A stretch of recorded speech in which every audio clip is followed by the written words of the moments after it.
Hola, ¿qué tal? Soy el profe Pablo y les doy la bienvenida a este nuevo video en el que vamos a ver consejos para jugar los finales de ajedrez.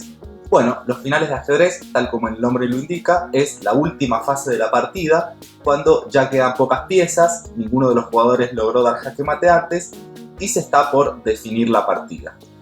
Entonces, para esto vamos a ver algunos consejos para tener en cuenta para jugar mejor esta fase de la partida. Bueno, vamos a ver entonces el primer ejemplo y el primer consejo, que es centralizar el rey. Como sabemos, en la apertura, en los primeros movimientos, es muy importante ocupar el centro con las piezas, desarrollar las piezas y dejar al rey a buen recaudo en un lugar seguro, como por ejemplo el enroque.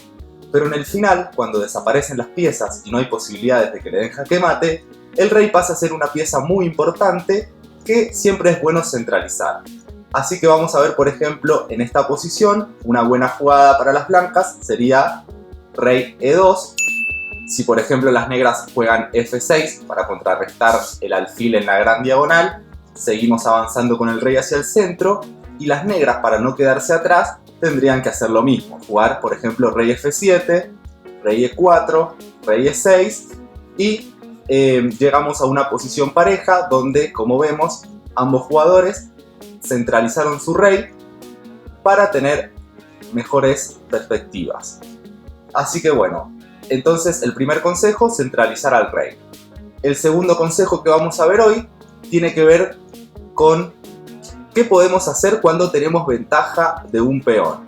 Por ejemplo, en esta posición las blancas tienen un peón de ventaja y una buena idea siempre que tenemos ventaja es cambiar todas las piezas para poder generar un peón pasado y así ganar la partida. Entonces acá en esta posición una buena jugada para las blancas sería alfil por F6, dama por F6 y también cambiar damas, dama por dama, rey por dama, y de esta manera quedamos con el peón de C4, que es un peón de ventaja.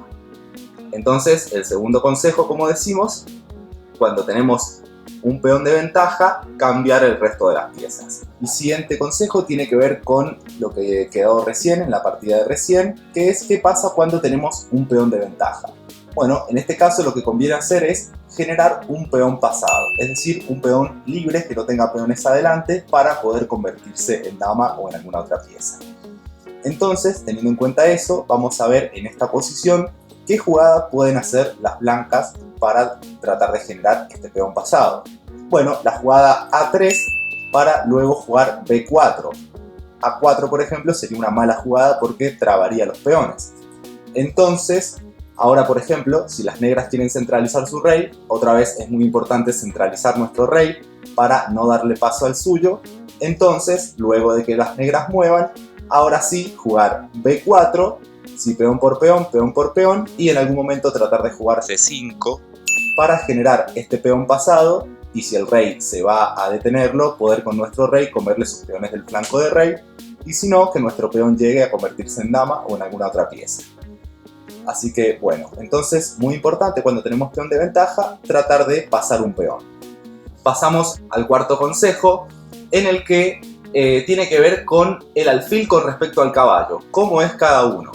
Bueno, en esta posición que estamos observando es una posición abierta, es decir, hay peones en ambos flancos, pero no hay peones trabados. Entonces, en esta posición, el alfil suele ser un poquito mejor que el caballo, ya que puede hacer jugadas largas, mientras que el caballo solo puede hacer jugadas cortas. Además, otra ventaja del alfil es que puede encerrar a un caballo cuando éste se encuentra en el costado del tablero, en una de las bandas. Por ejemplo, acá la jugada alfil E5 sería una buena jugada para restringir todas las casillas a donde puede saltar el caballo.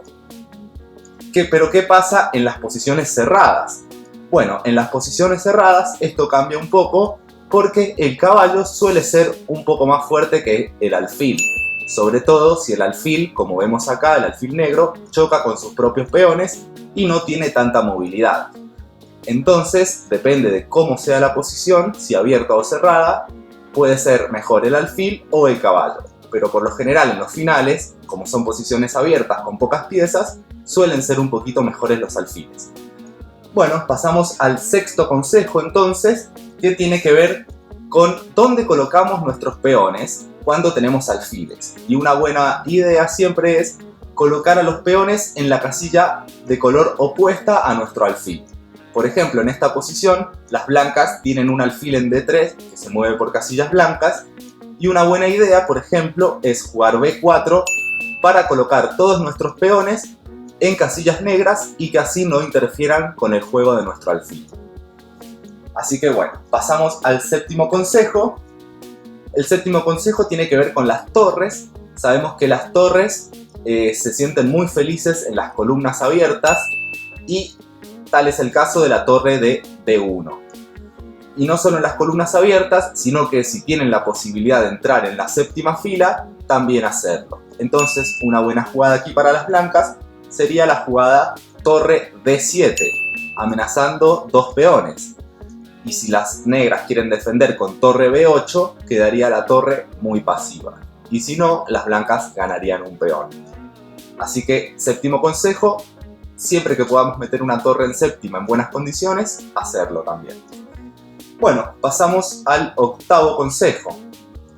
El octavo consejo es sobre cómo parar a un peón pasado de nuestro rival. En este caso, vemos que el peón de D4 es un peón pasado, es decir, que no tiene peones nuestros adelante y que tiene el camino libre para convertirse en dama. Y un buen bloqueo para este peón siempre es el caballo. La mejor pieza para bloquear a un peón pasado es el caballo, no solo porque es una de las piezas que en teoría tiene menos movimientos, sino que también siempre el caballo va a amenazar a los peones que estén defendiendo a este peón pasado, como vemos en este caso que el caballo en D3 amenaza al peón en C5. Bueno, pasamos al noveno y último consejo y tiene que ver con la coronación. Sabemos que en los finales es muy común que un peón llegue hasta el otro lado del tablero y generalmente siempre la mejor pieza para pedir es una dama. Pero esto no siempre es así, siempre depende de la situación y hay que analizarlo muy bien. Por ejemplo, en este caso, si las blancas juegan F8 y piden una dama, se irán con torre de menos y estarán en una posición bastante inferior. Pero como vemos, si coronan caballo, pueden hacer un ataque doble al rey y a la dama, y una vez que el rey se mueva, caballo por dama, y la partida en términos de material está bastante pareja y con posibilidades para ambos, si bien es un final muy difícil. Así que muy bien, ahora como para terminar, les invito a pensar en la siguiente posición. Le toca jugar a las blancas y como lo vemos, las negras están amenazando muchos jaque mates en una. Pero le toca jugar a las blancas y tienen una jugada muy linda y muy interesante para hacer. Así que los invito a pausar el video y pensar.